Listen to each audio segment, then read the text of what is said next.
نحمده ونصلي على رسوله الكريم اما بعد فاعوذ بالله من الشيطان الرجيم بسم الله الرحمن الرحيم رب اشرح لي صدري ويسر لي امري واحلل عقدة من لساني يفقهوا قولي۔ سورۃ الکوثر مکی سورت ہے، 1 رکوع ہے اور 3 آیات ہیں۔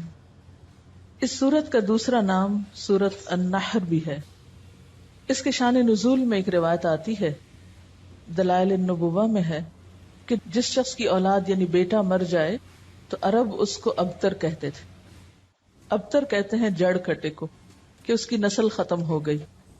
جس وقت آپ کے صاحبزادے قاسم یا ابراہیم کا علیہ السلام بچپن میں ہی انتقال ہو گیا تو کفار مکہ نے آپ کو ابتر کہہ کے پکارنا شروع کر دیا یا طعنہ دینے لگے۔ ایسا کہنے والوں میں عاص بن وائل کا نام خاص طور پر ذکر کیا جاتا ہے۔ اس کے سامنے جب آپ کا ذکر کیا جاتا، آپ کی کوئی بات کی جاتی تو نفرت سے کہتا اس کی بات چھوڑ دو، یہ کچھ فکر کرنے کی چیز نہیں، کیونکہ وہ تو ابتر ہے، اس کو ختم ہونے دو، اس کا تو کوئی نام لینے والا بھی باقی نہیں رہے گا۔ جب اس کا اپنا انتقال ہو گیا تو کوئی بھی اس کو یاد نہیں رکھے گا، کیونکہ عربوں کے ہاں بیٹے ایسی چیز تھے جن پر وہ بھروسہ رکھتے تھے اور جنہیں اپنی شان اور عزت کی چیز سمجھتے تھے۔ تو اس پر اللہ تعالیٰ نے آپ پر یہ سورت نازل فرمائی۔ بسم اللہ الرحمن الرحیم، انا اعطیناک الکوثر، بے شک ہم نے آپ کو کوثر عطا کی۔ کوثر کا لفظ کاف تے رے سے ہے، کثرت کے معنی میں۔ اس کے کئی مفہوم بتائے گئے ہیں۔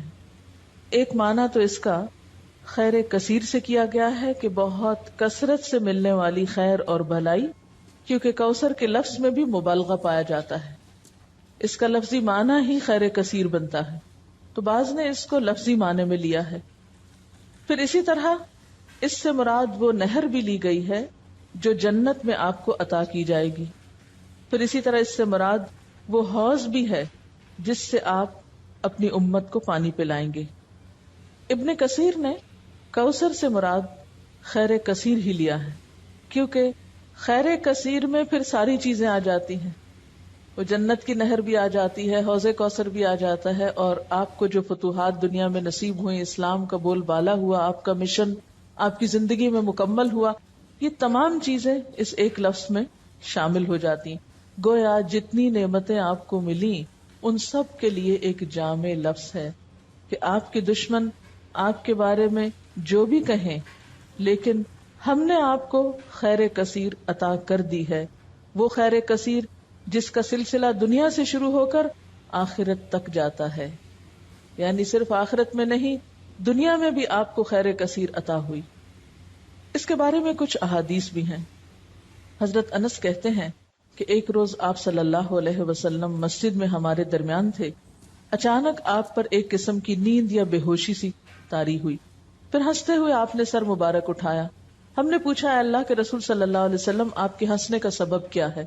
آپ نے فرمایا کہ مجھ پر اس وقت ایک سورت نازل ہوئی ہے، یعنی اس سورت کے نازل ہونے پر آپ مسکرائے۔ پھر آپ نے بسم اللہ کے ساتھ یہ سورت کوثر پڑھ کر سنائی۔ پھر فرمایا، تم جانتے ہو کوثر کیا چیز ہے؟ ہم نے کہا اللہ و رسولہ عالم۔ آپ نے فرمایا یہ ایک نہر ہے جس کا میرے رب نے مجھ سے وعدہ فرمایا ہے، جس میں خیر کثیر ہے، اور وہ حوض ہے جس پر میری امت قیامت کے روز پانی پینے کے لیے آئے گی۔ اس کے پانی کے پینے کے برتن آسمان کے ستاروں کی تعداد میں ہوں گے۔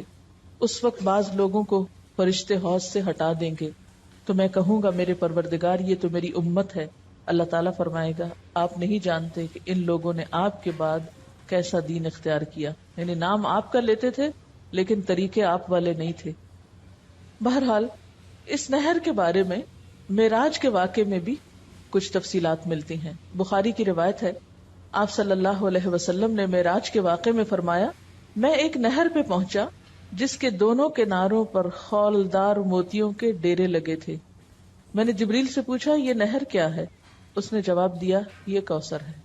یعنی آپ کو معراج کے سفر پر وہ نہر دکھائی گئی جس میں پانی بہ رہا تھا یا جو بھی چیز، مگر اس کے کناروں کے اوپر خولدار موتی تھے۔ سیدنا ابو عبیدہ نے حضرت عائشہ سے پوچھا کہ کوثر سے کیا مراد ہے؟ انہوں نے کہا کوثر سے ہر وہ بھلائی مراد ہے جو اللہ نے آپ کو عطا کی. ابو بشیر کہتے ہیں کہ میں نے سعید بن جبیر سے کہا، یعنی مختلف لوگ اس کے بارے میں سوال جواب کرتے رہے کہ لوگ کہتے ہیں کہ کوثر جنت میں ایک نہر کا نام ہے. سعید نے جواب دیا، جنت والی نہر بھی اس بھلائی میں داخل ہے جو اللہ نے آپ کو عطا کی ہے. گویا مختلف آراء ہیں اس بارے میں، لیکن حقیقت یہ ہے کہ اس میں وہ تمام بھلائیاں شامل ہیں جو اللہ سبحانہ وتعالی نے رسول اللہ صلی اللہ علیہ وسلم کو عطا کی. آخرت کی بھلائیوں کے علاوہ دنیا کی بھلائیاں اگر آپ دیکھیے جن کا ذکر اور پھر اس سے پہلے بھی والضحى واللیل اذا سجا ما ودعك ربك وما قلى وللآخرة خیر لك من الاولى ولسوف يعطيك ربك فترضى. تو یہ جو ہے وَلَسَوْفَ يُعْطِيكَ رَبُّكَ فَتَرْضَى یہ بھی اسی خیر کثیر میں شامل ہے.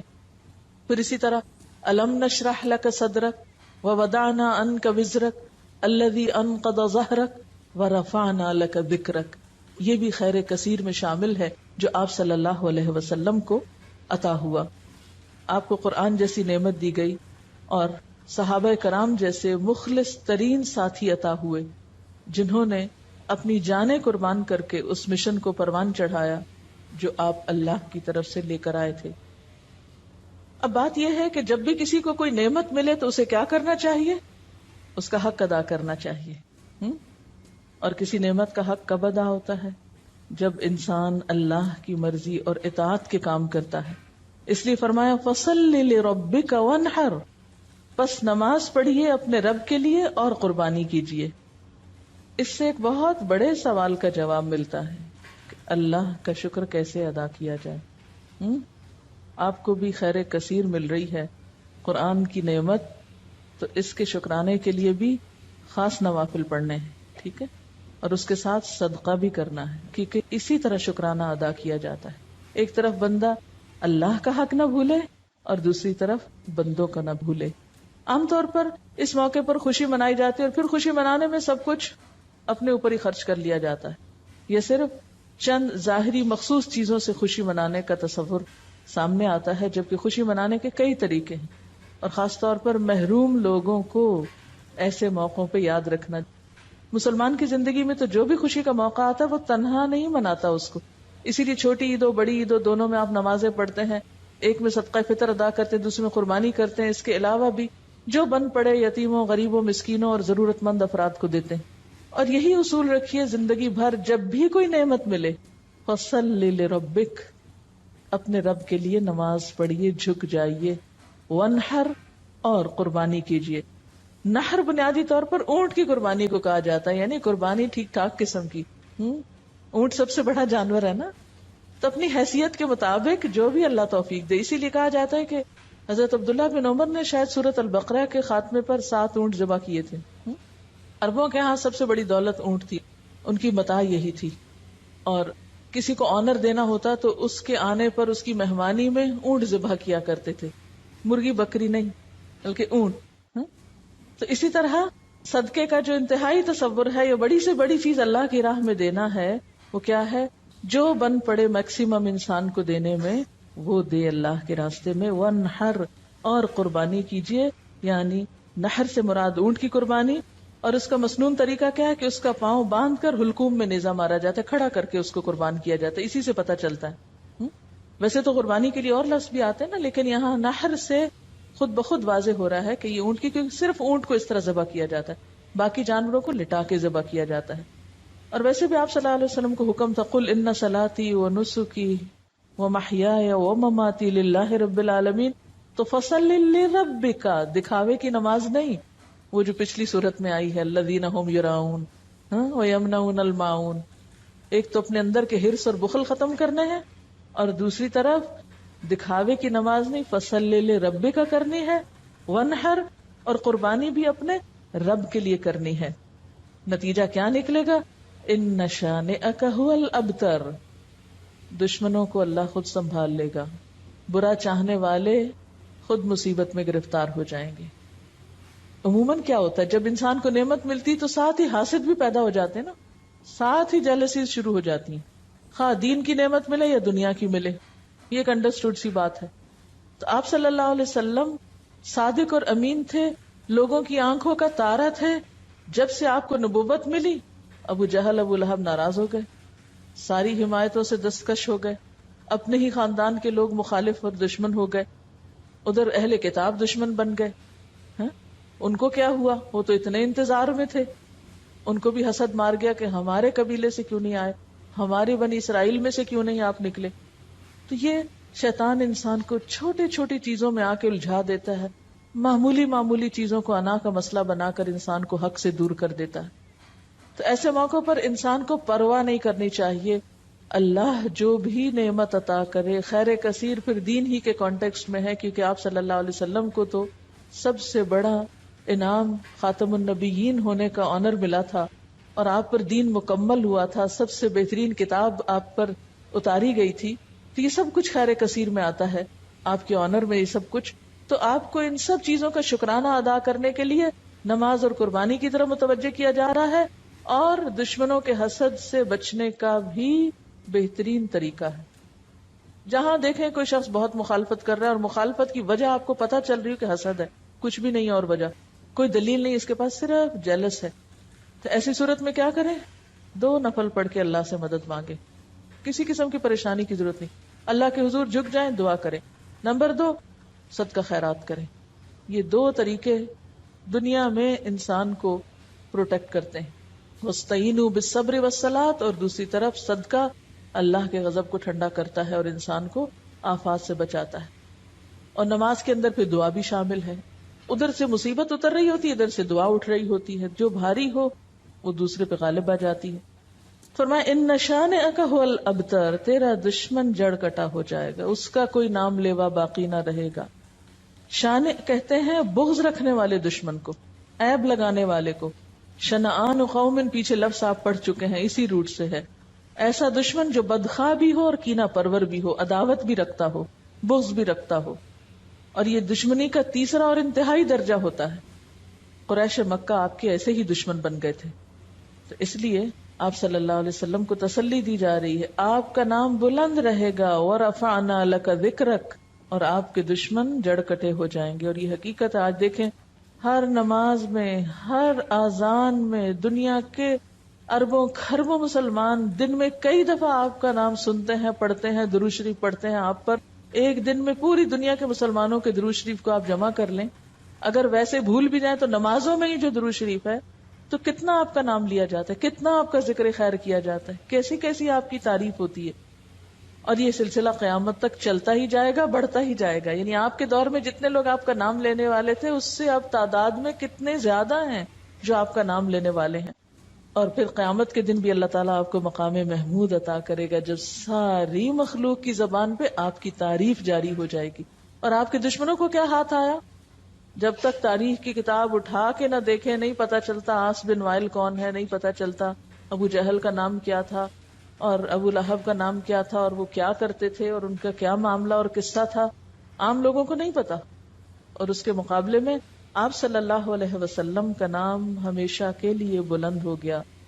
اس سے جو بات ہمیں پتہ چلتی ہے اور جو سبق سیکھنے کا ہے وہ کیا ہے کہ انسان اللہ کی نعمتوں پر نظر رکھے، پازیٹو سوچ اختیار کرے، نعمتوں کا شکرانہ ادا کرے، نعمتیں اور ملیں گی. مخالفتوں کی پرواہ نہ کرے، مخالفتیں دم توڑ جائیں گی، اس لیے کہ اللہ سبحانہ و تعالی خود حفاظت کرنے والا ہے. جو شخص اپنے رب کو منانے اور راضی رکھنے میں کامیاب ہو گیا وہ محفوظ ہو گیا. جس نے رب کا سہارا تھام لیا، جس نے اس پہ توکل کیا، جو اس کی مدد کے لائق ہو گیا، جس پر اس کا فضل ہو گیا، پھر اس کے لیے کوئی بھی پریشانی باقی نہ رہے گی انشاءاللہ. سورۃ الکافرون مکی سورت ہے، 1 رکوع ہے، 6 آیات ہیں. صحیح احادیث سے ثابت ہے کہ آپ صلی اللہ علیہ وسلم طواف کی 2 رکعتوں، فجر اور مغرب کی سنتوں میں قل یا ایھا الکافرون اور سورۃ اخلاص پڑھا کرتے تھے.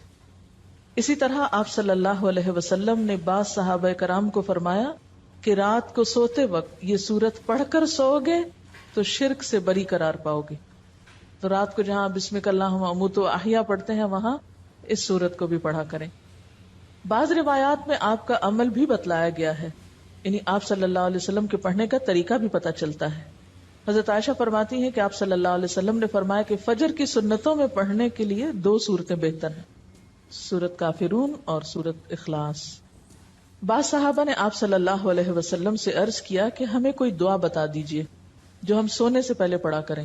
آپ نے قل یا ایھا الکافرون پڑھنے کی تلقین کی اور فرمایا کہ یہ شرک سے برات ہے، کیونکہ شرک ایسا گناہ ہے جو معاف نہیں ہوگا، تو اگر انشاءاللہ ہر روز پڑھیں گے تو اللہ تعالیٰ اس سے بچنے کی توفیق بھی دیں گے۔ حضرت جبیر بن مطعم فرماتے ہیں کہ آپ صلی اللہ علیہ وسلم نے ان سے فرمایا کیا تم یہ چاہتے ہو کہ جب سفر میں جاؤ تو وہاں تم اپنے سب رفقا سے زیادہ خوشحال اور بامراد رہو، تمہارا سامان زیادہ ہو جائے؟ انہوں نے عرض کیا بے شک میں ایسا چاہتا ہوں اے اللہ کے رسول صلی اللہ علیہ وسلم۔ آپ نے فرمایا کہ آخر قرآن کی 5 صورتیں کافرون، نصر، اخلاص، فلق اور ناس پڑھا کرو، یعنی سفر کے موقع پر بھی پڑھا کرو۔ ہر سورت کو بسم اللہ سے شروع کرو اور بسم اللہ ہی پر ختم کرو، یعنی اگلی سورت سے پہلے پھر پڑھو۔ حضرت جبیر کہتے ہیں کہ اس کے بعد میرا حال یہ تھا کہ سفر میں اپنے 2 ساتھیوں کے مقابلے میں خستہ حال ہوتا تھا۔ آپ کی اس تعلیم پر عمل کرنے کے بعد میں سب سے اچھے حال میں رہنے لگا۔ ایک مرتبہ آپ صلی اللہ علیہ وسلم کو بچھو نے کاٹ لیا تو آپ نے پانی اور نمک منگوایا، اور یہ پانی یعنی پانی میں نمک ڈال کے یہ پانی کاٹنے کی جگہ لگاتے تھے اور قل یا ایھا الکافرون اور قل اعوذ برب الفلق اور قل اعوذ برب الناس پڑھتے جاتے تھے، یعنی اس سورت سے دم بھی کیا جا سکتا ہے۔ اب اس سورت کا شان نزول کیا ہے؟ ابن اسحاق کی روایت میں ہے کہ ابن عباس سے مروی ہے، ابن اسحاق جو ہسٹورین ہے، سیرت نگار ہے، اس نے ابن عباس سے روایت کیا ہے کہ ولید بن مغیرہ، عاص بن وائل اور اسود بن عبد المطلب اور امیہ بن خلف آپ کے پاس آئے اور کہا آؤ ہم آپس میں اس پر صلح کر لیں کہ 1 سال آپ ہمارے بتوں کی عبادت کیا کریں، 1 سال ہم آپ کے معبود کی عبادت کریں گے۔ اسی طرح ابن عباس سے روایت ہے کہ کفار مکہ نے باہمی مصالحت کے لیے یہ صورت پیدا کی تھی، اور جھگڑا ختم کریں، 1 سال تمہارا 1 ہمارا، اور یہ بھی کہا تھا کہ آپ ہمارے بتوں میں سے بعض کو صرف ہاتھ لگا دیں، ٹچ کر دیں تو ہم آپ کی تصدیق کرنے لگیں گے، یعنی ایک دفعہ آپ ان پہ شفقت کا ہاتھ پھیر دیں تو پھر ہم کیا کریں گے، آپ کے معبود کی عبادت شروع کر دیں۔ تو اس موقع پر جبریل علیہ السلام یہ سورت لے کر نازل ہوئے کہ دین کے معاملے میں کوئی کمپرومائز نہیں۔ بسم اللہ الرحمن الرحیم، قل یا ایھا الکافرون، کہہ دیجئے اے کافرو۔ پورے قرآن پاک میں یہ انداز نہیں ہے کافروں کو بلانے کا، لیکن اس موقع پر نام لے کر پکار کر کہا جا رہا ہے۔ الکافرون سارے مراد ہیں، لیکن خصوصی طور پر جن کے بارے میں یہ سورت نازل ہوئی۔ اور یہ بھی یاد رکھیے کہ یہ سورت مکی دور کے آخری حصے میں نازل ہوئی، جب آپ نے ان پر ساری حجت تمام کر دی تھی، اور پھر وہ آپ کو ایسی آفرز دے رہے تھے۔ آپ ایک عرصے تک اپنی قوم کو یا قومی کہہ کے پکارتے تھے، اے میری قوم، اے بنو ہاشم، اے قریش، لیکن اب یہاں اے کافرو کہہ کے پکارا گیا، اور حجت تمام کرنا بھی مقصود تھا۔ تو قل یا ایھا الکافرون، کہہ دیجئے اے کافرو، لا اعبد ما تعبدون، میں عبادت نہیں کرتا ان کی جن کی تم عبادت کرتے ہو، یعنی کسی قیمت پر میں تمہارے معبودوں کی عبادت نہیں کر سکتا۔ آپ کو یاد ہوگا کہ ابتدائی دور میں بھی آپ کو کچھ آفرز دی گئی تھی۔ جب ابو طالب زندہ تھے، کفار مکہ میں سے کچھ سردار آ کر یہ آفر کر رہے تھے آپ صلی اللہ علیہ وسلم کو کہ آپ چاہیں تو آپ کے قدموں میں جتنی چاہیں دولت لا کے ڈھیر کر دیتے ہیں، جس لڑکی سے چاہیں شادی کر دیتے ہیں، مکہ کا سردار بننا چاہتے ہیں تو وہ بنا لیتے ہیں، لیکن ہمارے معبودوں کی توہین نہ کرو، ان کو کچھ نہ کہا کرو، لا مت کہو، الا اللہ کہتے رہو لیکن لا مت کہو، ان کو کچھ نہ کہو۔ لیکن آپ صلی اللہ علیہ وسلم نے ان میں سے کسی بات کو تسلیم نہیں کیا۔ اس سے یہ بات پتہ چلتی ہے کہ دین کا کام اس وقت تک ہو نہیں سکتا جب تک انسان اپنی بات کا پکا نہ ہو۔ دین کے اصولوں پہ کمپرومائز نہیں کیا جا سکتا۔ اچھا، ہمارا عام طور پر حال کیا ہوتا ہے، بعض اوقات ہم دوسرے کا دل رکھنے کے لیے اس کی غلط باتیں لے لیتے ہیں۔ ہم کہتے ہیں چلو پہلے اس کو مانوس کر لیں، کچھ غلط کام ان جیسے کر لیں، اور پھر اس کے بعد ہم ان کو سمجھا لیں گے۔ یہ طریقہ درست نہیں ہوتا۔ مثلا کوئی شراب پی رہا تو آپ کو چلو میں اس کا دل رکھنے کو تھوڑی سی پی لوں، پھر اس کے بعد اس کو تبلیغ کر کے سمجھا دوں گی کہ یہ حرام ہے، پہلے ذرا میں کمپنی تو دوں اس کو۔ یہ نہیں ہو سکتا، اس لیے کہ جب آپ کا اپنا عمل غلط ہوگا تو آپ دوسرے کو کس منہ سے منع کریں گے؟ آپ کی کون سنے گا پھر؟ اصل بات یہ ہے کہ باطل دوئی پرست ہے، حق لا شریک ہے. شعر ہے اصل میں. باطل دوئی پرست، دوئی پسند یعنی کہ اس میں بے وفائی ہے، بہت سارے بت ہیں. حق لا شریک ہے. حق کی خوبی کیا ہے کہ اس میں بس ایک الہ ہے، دی اونلی ون. شرکت میانہ حق و باطل نہ کر قبول. ہمیں کیا حکم ہے کہ کچھ باطل کی چیزیں، کچھ حق کی چیزیں، کچھ ملغوبہ سا دین بنا کے وہ اختیار کر لو، یہ نہیں کرنا. روشنی روشنی ہے، اندھیرا اندھیرا ہے، حق حق ہے، باطل باطل ہے. اس لیے دین کے معاملے میں کمپرومائز نہیں کرنا، سمجھوتے نہیں کرنے، اصول پر قائم رہنا ہے، استقامت اختیار کرنی ہے. اور خصوصاً عقیدے کے معاملے میں، توحید کے معاملے میں کسی قسم کی کوئی مداہنت نہیں برتنی.